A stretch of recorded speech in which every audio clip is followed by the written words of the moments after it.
Aujourd'hui, je vais vous parler de Batman contre le fantôme masqué, qui est un dessin animé qui est sorti il y a 12 ans. Mais juste avant, c'est nécessaire que je vous dise, j'ai acheté le Blu-ray Batman de Tim Burton de 89, le premier. Derrière, il y a plein de bonus. Et en fait, c'est totalement mensonger. Le making-of du film, en fait, c'est une mini-vidéo de 2 minutes 30. Et le commentaire du réalisateur Tim Burton n'est pas sous-titré en français. Il n'y a que deux sous-titres possibles. Je crois que c'est chinois et coréen, ou chinois ou japonais ou quoi, alors que toute la boîte est écrite en français. Autrement dit, je comprends pas la logique, et ça, je l'ai pas acheté sur internet dans un métro ou quoi, je l'ai acheté à la Fnac. Donc, cette version-là, si vous la voyez et que vous êtes tenté de l'acheter, ne l'achetez pas, vous allez perdre votre argent. Achetez plutôt une version avec des vrais bonus dessus. Voilà, grosse arnaque, ne l'achetez pas. Donc voilà, donc je vais vous parler de Batman contre le fantôme masqué, un film que j'ai vu quand j'étais petit, que j'ai revu souvent, que j'aimais pas spécialement, et puis il y a 3 ans je l'ai revu, et là je me suis aperçu que j'étais passé à côté de plein de trucs. Parce que le film est très adulte. Donc voilà, je vais vous faire une petite fiche technique pour présenter le film. Le tableau bien pas bien, anecdote, conclusion, et je terminerai par les spoilers, à ne pas regarder si vous n'avez pas vu le film.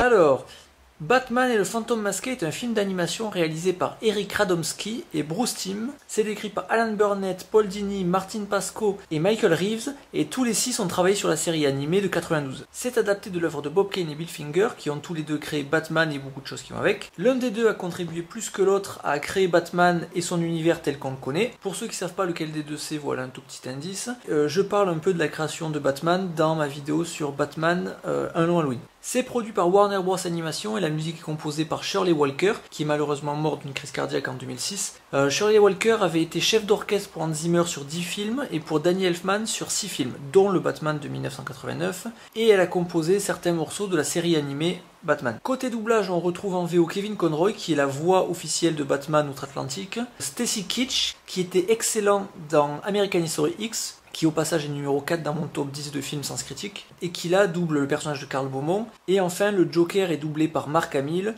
que à mon avis évidemment tout le monde doit connaître puisqu'il a joué dans Kingsman de Matthew Vaughn en début d'année.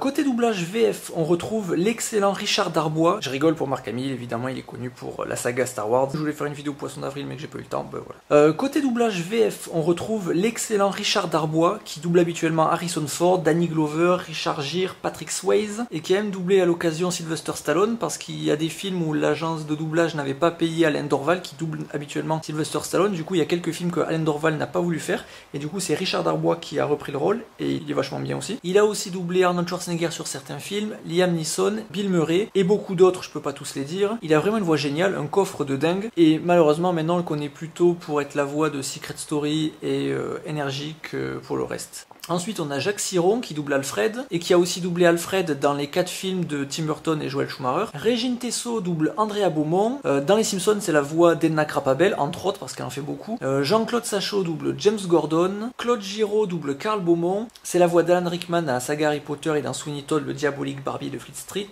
Il double aussi habituellement Robert Redford, et c'est la voix la plus connue de Tommy Lee Jones, puisqu'il l'a doublé dans Le Fugitif, US Marshal, Men in Black, et il l'a doublé aussi dans Batman Forever. Sachant qu'il a doublé Liam Neeson dans Batman Begins, Claude Giraud a donc doublé 3 fois des Batman, mais jamais les mêmes personnages. Et pour finir en beauté, Pierre Attet, qui double le Joker. Pour ceux qui ne le connaissent pas, c'est lui qui doublait Doc dans Retour vers le futur, et qui a doublé Christopher Lee dans Charlie et la chocolaterie. Pour moi, c'est la voix du Joker, la seule et l'unique, et pour moi, il n'y a personne qui arrive à sa cheville. Le film est sorti le 25 décembre 1993 aux États-Unis, et serait sorti apparemment en France le 12 juin 1996. Le film fait 1h16 pour un budget de 6 millions de dollars. Pour comparaison, Le Roi Lion, qui n'était pas prévu comme un film majeur de Disney, avait un budget de 79 millions de dollars, à peu près à la même période. Et même si c'est pas comparable à cause de la valeur de la monnaie, etc., La Reine des Neiges a coûté 150 millions de dollars, et si on y ajoute le budget marketing, il a coûté 250 millions de dollars. Au passage, pour l'anecdote, voici ce qui se passe quand on met en lumière une petite partie de l'affiche du Roi Lion. Certains disent que Disney essaye de pervertir les enfants avec des petits messages cachés comme ça, etc. À mon avis, c'est pas fait exprès, mais bon voilà, le fait est que ça y est. Pour le résumé sans spoil, à Gotham, un homme masqué assassine des membres de la pègre, tandis que Andrea Beaumont, l'ex-copine de Bruce Wayne, est de retour, ce qui ravive les souvenirs du Chevalier Noir. On passe maintenant au bien pas bien.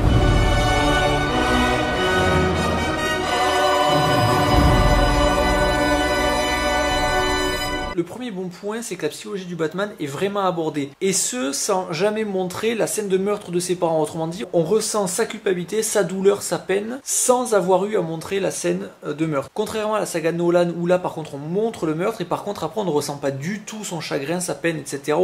tout au long des 3 films. Juste une aparté, Nolan a rendu Batman crédible physiquement, mais pas psychologiquement. Et malheureusement, ce qui m'intéresse à moi, c'est le côté psychologique plus que le côté physique. Donc forcément, si on aborde la psychologie du Batman, ça joue sur le ton du film. Là, le ton du film est très adulte et ça se ressent dans les enjeux, dans l'humour. Je vois pas comment un enfant peut aimer ce dessin animé, même si je l'aimais quand j'étais petit, mais je le comprenais pas comme je le comprends aujourd'hui. Donc voilà, le ton du film est très bien. Un autre bon point qui n'en fait pas une énième aventure de Batman, c'est le fait qu'on revienne sur ses origines. Et on revient sur ses origines par des flashbacks et du coup, on a une narration qui n'est pas linéaire. Autrement dit, on ne perd pas de temps à faire des scènes qui servent uniquement de raccord entre 2 scènes importantes. Là, c'est un condensé de scènes importantes. Ça rappelle beaucoup le style de narration utilisé par Alan Moore dans Watchmen. Un autre bon point et pas des moindres par rapport à Robin, c'est qu'il est pas là. Et du coup, c'est pour ça aussi que le film a un ton adulte, et ça c'est vachement bien. Un autre très gros point, c'est le doublage, surtout la VF. La VF, je la trouve vraiment géniale. Pour la VO, il y a Mark Hamill, je sais que beaucoup de gens adorent sa performance sur le Joker. Par contre, le reste du casting VO, ça pique les oreilles un peu quand on l'écoute en VO. Un autre bon point, c'est le Joker, indépendamment du fait que la voix est géniale. Ce Joker-là est génial. J'y reviendrai dans les spoilers. Un autre bon point, la réalisation. Et je dis pas que la réalisation est bien pour un dessin animé, la réalisation est bien tout court. Vraiment, les plans sont hyper recherchés, ils sont variés, on ne ressort pas 10 000 fois les mêmes plans ou que des plans qui sont là juste pour illustrer ce qui se passe, et puis voilà, il y a une vraie recherche là-dessus, et vraiment la réalisation est bien. Et pour finir, un dernier bon point qui en englobe plusieurs autres, c'est que c'est un film portrait. C'est ce que j'appelle moi des films portraits. On explique ce qu'il est à l'heure actuelle et comment il en est arrivé là. Et ça, c'est vachement bien. Et je pense que tout super-héros devrait avoir au moins un film portrait. Et souvent, ce qu'on fait, c'est qu'on fait passer l'histoire avant le personnage. C'est-à-dire qu'on écrit une histoire avec le personnage dedans, et puis c'est tout, et on espère que ça passera, et que les gens aillent au cinéma et payent leur place. Et ça, je trouve ça vraiment dommage. On passe maintenant au pas bien. Comme je viens de le dire, vu que c'est un film portrait, l'histoire passe au second plan. Mais comme je m'efforce de trouver des mauvais points dans les bons films, et des bons points dans les mauvais films, je l'ai mis. Mais on pourrait faire le même reproche à Watchmen, qui pourtant est une œuvre géniale. L'intérêt de Watchmen, c'est bien sûr les personnages avant l'histoire. On n'est là que pour lier toute l'exploitation des personnages. Donc au final, pour moi, c'est vraiment pas un mauvais point, mais je l'ai mis dans les mauvais points pour ceux que ça dérangerait d'avoir une histoire qui est au second plan. Un vrai, par contre, mauvais point, c'est l'animation. L'animation, je dirais pas qu'elle est datée, parce que Blanche-Neige faisait mieux et c'était déjà dans les années 30. Donc c'est pas un problème de technique ou quoi, mais je pense qu'ils ont vraiment manqué d'argent parce que l'animation est pas fluide du tout. Et je dirais même que c'est moins fluide que dans la série animée. En plus de ça, il y a quelques petits problèmes d'animation que vous verrez si vous voyez le film. Et puis c'est tout, on en a fini pour les mauvais points.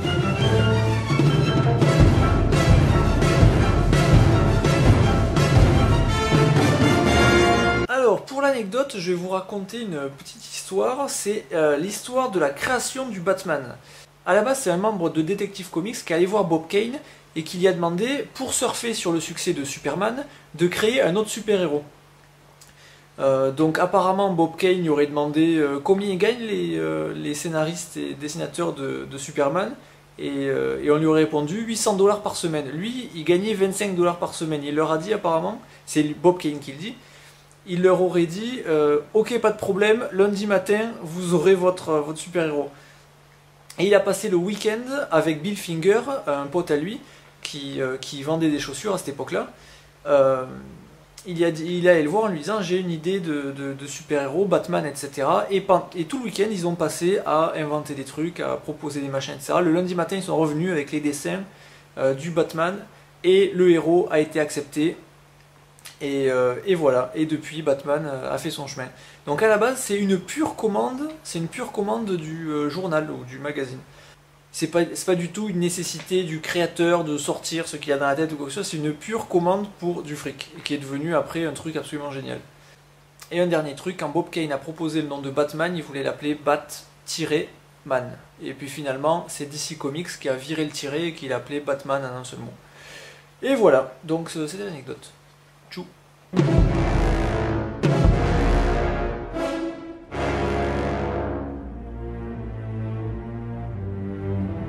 Donc au final, est-ce que je conseille ce dessin animé? Je le conseille vraiment. Il est vraiment génial. Pour moi, c'est ce qui a été fait de mieux sur Batman à l'heure actuelle. Devant les Batman de Tim Burton, devant les Batman de Nolan,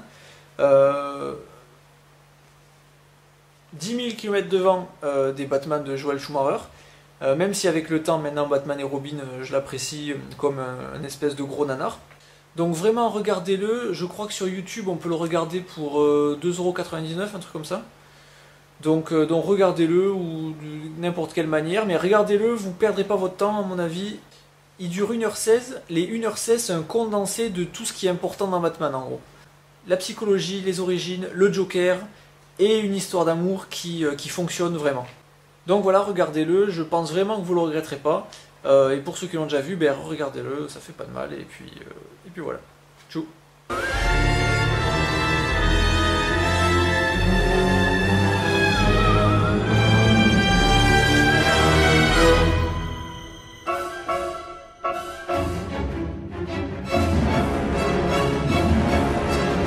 Pour les spoilers, je reviendrai sur les dialogues.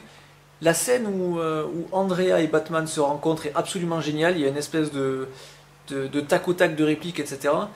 Il y a une espèce de tac au tac de répliques. Elle voit qu'il s'est fait mal, alors elle dit: qu'est-ce qui vous arrive? Vous avez trébuché sur une liasse. Elle lui dit: ça fait 3 jours qu'on s'est rencontrés, toujours pas d'appel. Lui, il lui répond: tous les hommes que vous rencontrez doivent forcément vous appeler. Elle lui répond: s'il est assez malin pour composer le numéro. Voilà, quand elle lui demande ce qu'il fait, il dit du jujitsu, elle lui dit à vos souhaits. Bon, c'est une blague connue, mais tout ça s'enchaîne et c'est assez fluide et c'est très et je trouve ça très bien écrit. Sur la psychologie du Batman, je le disais que Christopher Nolan avait complètement raté la psychologie du Batman. Il suffit pas de montrer un événement dramatique qui pourrait être traumatisant, qui est traumatisant, pour justifier après que le mec se déguise en chauve-souris et sorte la nuit pour aller tabasser des criminels. Ça ne suffit pas. Il suffit pas de ça, il faut quelque chose en plus. Et ce quelque chose en plus, c'est l'isolement et la folie. Bruce Wayne est un mec isolé, et c'est un mec qui est fou. Dans le dessin animé, là, il souligne à un moment sa folie, avec un mec qui dit au journaliste Gotham ne doit pas être protégé par un fou qui s'ignore. Et puis là, Alfred et Batman qui sont en train de regarder la télé, et là il y a Alfred qui dit ne l'écoutez pas monsieur, vous êtes un modèle d'équilibre. Et puis il ajoute: j'ai repassé vos collants et rangé vos bombes à gaz.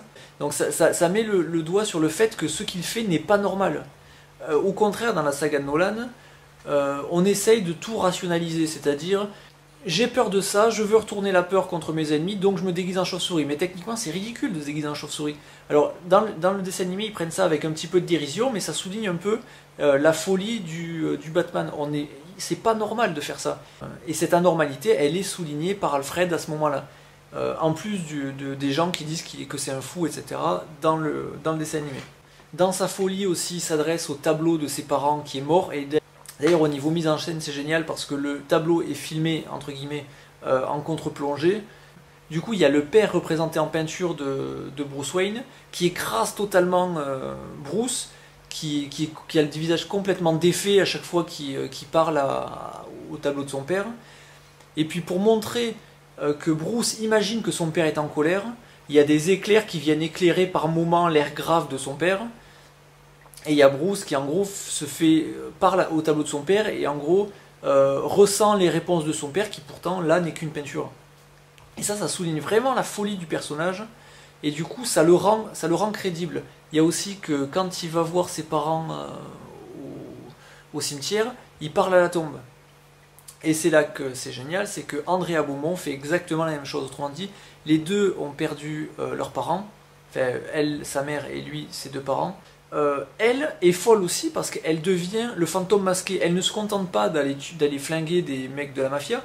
Elle se déguise pour faire ça.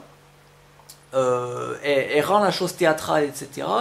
Et ça, faut être un petit peu cinglé pour faire ça. Autrement dit, sans savoir que les deux sont fous, ils tombent amoureux ils sont bien ensemble, ils se sortent de leur folie un peu, et puis après, à partir du moment où ils se séparent, les deux ressombrent dans leur folie.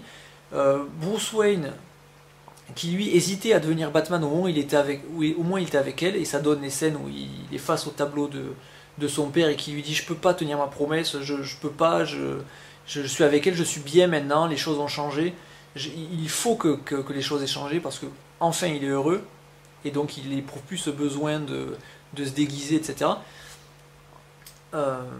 Donc ils se séparent et là les deux tombent dans la folie, quoi.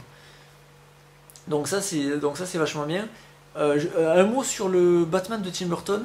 Tim Burton, si on connaît ses intentions de réalisation quand il a fait Batman, on trouve ses Batman géniaux. Si on ne connaît pas ses intentions, on peut les trouver complètement ridicules. Ce que Tim Burton a aimé dans Batman, d'après un bouquin que j'ai lu où c'est lui qui parle, c'est que Bruce Wayne justement est fou et que se déguiser en Batman, c'est sa psychanalyse.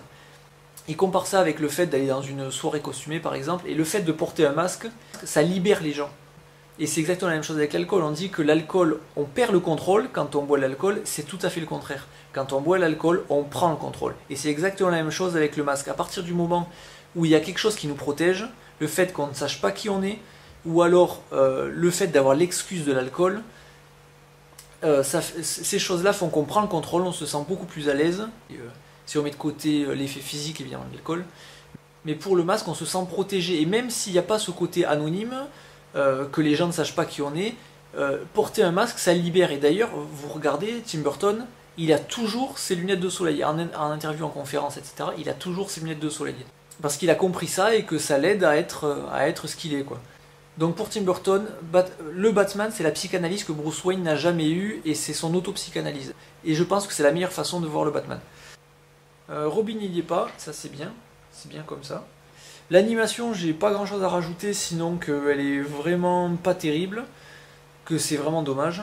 Sur l'humour, je vais donner un exemple. Il y a un homme politique, on va dire, qui s'adresse à Bruce Wayne et qui lui parle de son ex-copine en disant « Ah, elle était jolie celle-là, pourquoi vous l'avez laissée tomber, ou pourquoi elle vous a laissé tomber, je sais plus. » Et là, le mec venait juste de prêter un mouchoir à Bruce Wayne, et Bruce Wayne il lui rend le mouchoir en lui disant « Je vous remercie pour le mouchoir, Arthur, vous savez, vous pouvez vous le mettre. » Donc voilà, donc ça c'est pas du tout d'humour qui est accessible aux enfants, et c'est même pas l'humour qui est conseillé aux enfants non plus. Donc voilà, je termine sur le Joker, qui pour moi est vraiment le meilleur Joker qui ait jamais été fait. Je dis pas ça parce que j'ai grandi avec la série de 92, la série animée de 92, je dis ça parce que c'est vraiment le personnage le plus intéressant. Il est, je sais pas si on dit ça, mais il est vraiment bipolaire, c'est-à-dire que c'est un artiste, c'est un clown, comme dit Nicholson dans le Batman de Tim Burton, il dit « Je fais de l'art jusqu'à ce que mort s'en suive », ce que je trouve absolument génial. Il y a une autre épique que j'adore aussi, c'est quand il prend une plume, il la balance, elle se plante dans le cou du mec, le mec meurt, et ensuite il se retourne et il déclare à la foule « La plume est plus forte que l'épée », qui est un non-sens par rapport à la citation originale, enfin un contresens je veux dire. C'est génial. Donc il fait de l'art jusqu'à ce que mort s'en suive. Et là c'est un peu ça. Là il y a de ça et je trouve ça génial. Et surtout il est bipolaire, c'est un artiste, il peut tout prendre bien, mais il y a des moments où il peut péter un câble, parce qu'il y a quelque chose qui ne lui va pas, et là il y a son regard qui se transforme, son sourire qui se fige, qui se défait plutôt, et là on ne sait pas ce qui peut arriver, il peut devenir hyper violent. Et donc ça je trouve ça absolument génial, c'est un personnage qui est insaisissable. Et je pensais par rapport à cette version du personnage, en voyant ce film-là, le Joker, cette version-là, c'est un peu du moisi qui viendrait se déposer sur une société mal entretenue. On le voit parce que le repère dans lequel il vit dans ce film-là, c'est une exposition qui était censée montrer l'avenir radieux de Gotham, avec toutes les nouvelles inventions qui allaient améliorer le quotidien des habitants, etc.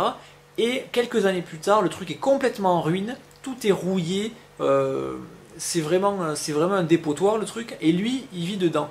Donc au final, Gotham devait tendre vers cet avenir radieux, et à la place, le truc est devenu complètement pourri, et le Joker y habite. Donc voilà, on a une société qui se dégrade petit à petit, et au fur et à mesure que la société se dégrade, le Joker monte en puissance. Le Joker, c'est vraiment cette bactérie résistante aux antibiotiques. Elle est là, elle est intuable, Et dans le film, quand la pègre se fait attaquer, qu'est-ce qu'ils font? Ils appellent le Joker en disant je viens te voir parce que j'ai vraiment aucun autre choix, mais voilà, il faut que tu nous aides, etc. Donc ce Joker-là est vachement bien, et en plus il est marrant, contrairement au Joker de Christopher Nolan, qui lui n'était absolument pas drôle, qui a dit une blague dans le film, c'était le crayon qui disparaissait, et encore en termes de mise en scène c'était pas terrible. Donc voilà, donc j'espère que je vous ai donné envie de voir le film si vous avez regardé les spoilers sans avoir vu le film. Et sinon voilà, à plus.